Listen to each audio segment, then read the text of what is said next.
Hi guys, BJ Posnecki. In today's video, I'm going to show you how to install a window blind. I recommend this video be in addition to your instructions. Every window blind is going to have a little bit of a variance. First, we're going to start with establishing what kind of mount are we going to do. Are we going to do an outside mount where we're mounting on the outside of the window or an inside mount? In this installation, we're going to go with the outside mount. This head rail is a little bit longer than the window. So what I'm going to do is I'm going to measure the head rail and then I'm going to measure the width of the window. I'm going to subtract the difference and then divide it so that this way the head rail is the same. 36 inches for the window. Subtract the 36 from the 42 1/4 gives me 6 1/4, and then I'm going to divide that in half, giving me 3 1/8.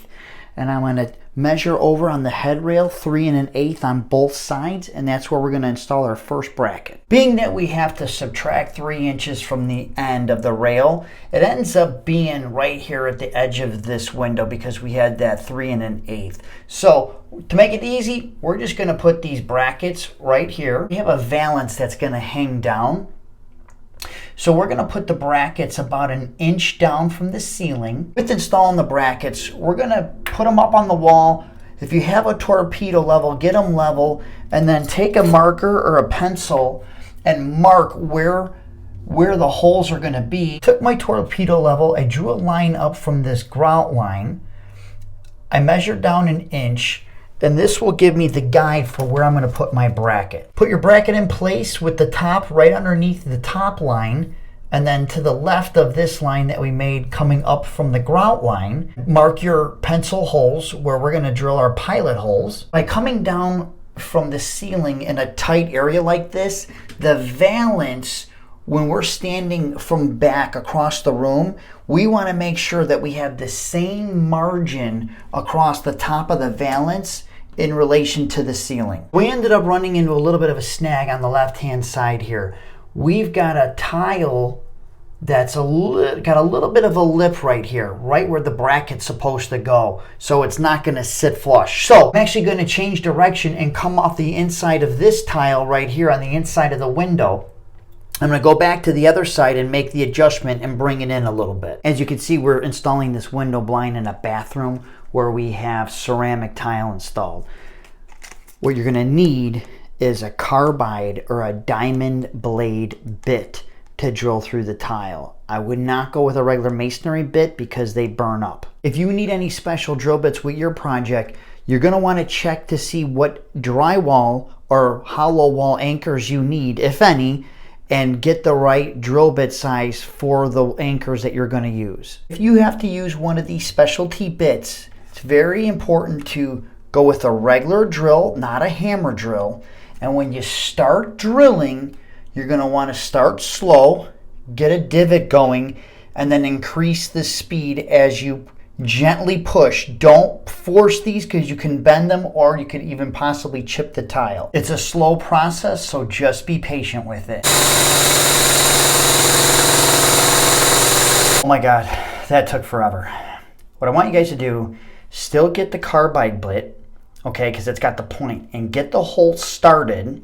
And then once you get a full circle, follow up with a diamond blade bit because they're flat and it's easy to get the hole started with this point and then follow up with this. And while you're doing it, if you have a spray bottle, is spray while you're drilling with one hand, is with the other hand is just give it a couple of spritz as you're going and keep it wet. That'll help the blade from dulling out. Behind this tile may be Durock, which is a cement backer board. So you're going to want to drill deep enough so that you can get your hollow wall anchor in. Put your hollow wall anchors in just by hand, and then once they get snug, go ahead and give them a tap with a hammer. Install your bracket with the 2 screws. I like to get my screws started by hand and then follow up with my drill. With this window only being 36 inches, we're not going to put a bracket in the middle, but if you have a longer window, you could always center, take a measurement between these 2 brackets, divide it in half, and then put a bracket right in the middle. If your window blind comes with a valance, now is the time that we're going to install the valance clips. If you're not installing a valance, you can go ahead and just skip these next couple steps. Put them in at a 45-degree angle and then give them a twist where they snap into place.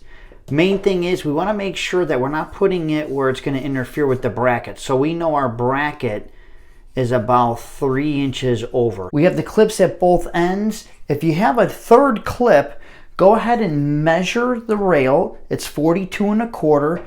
Divide it in half, get our center point, which is about 21 1/8. Make a line, and we're going to install the third clip right in the middle. This is going to vary depending on what model you have.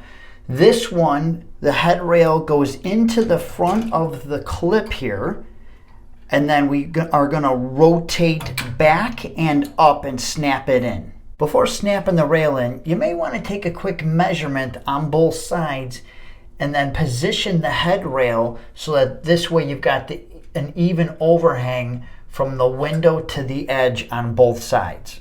What you can do is just make a mark with your pencil right by the bracket. Install the wand by putting the hook through the loop. Our window vanes were too long for this size window, so we took them to the hardware store and had them cut down where they go just below the windowsill. Installing the window vanes can vary depending on your brand. Most common that I've seen is usually like a U-shaped clip that has like a little fish hook on it where you just push the vane up into it and it snaps in. These are a little bit different. These, what you have to do is come into the clip, give them a push up, fold the vane down so it catches in this bottom notch, and then just give it a slight pull down and it hangs freely. After installing all your vanes, check to make sure that they rotate properly in both directions. With the vanes in the open position, test the traverse by sliding them back and forth to make sure that they glide smoothly. We're going to move on to attaching the valance. Center the front panel with the head rail. Once we center our front panel to the head rail, we're going to push it in to the clips on the head rail. The front panels usually slide a little bit, so if you don't get it perfect, you can always slide it left or right and make adjustments. If your valance has returns, slide the corner piece into the return, keeping an eye on the notch fitting this tab right here, feeding the bottom into this channel on the bottom side and pushing them together. As you can see from the side profile, we've got the top lip here, just like we do on our corner piece, and we're going to slide this in, coming underneath here and then inside this channel here. The finished valance material will typically come in a roll like this. Start it into the valance inside of these grooves, slide it all the way down to the corner and wrap it around to the return. Then doing the same thing here, wrapping it around this corner into this return. Getting it started and just pulling it through.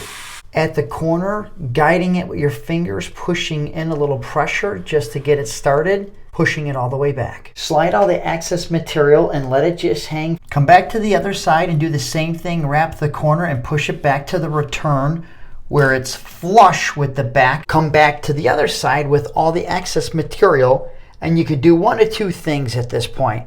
We can take our pencil and make a mark on the inside here, pull the valance back out and then cut it.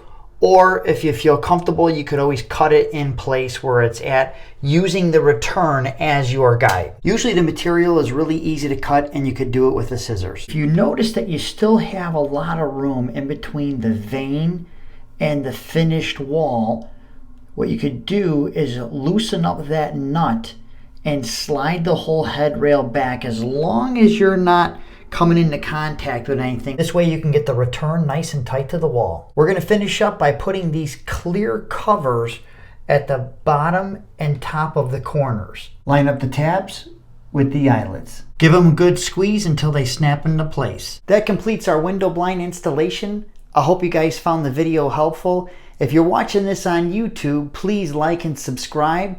And if you're in the greater Chicagoland area, I'm actually a home inspector. So if you're looking for home inspection services, please give me a call. My number is 773-403-3298.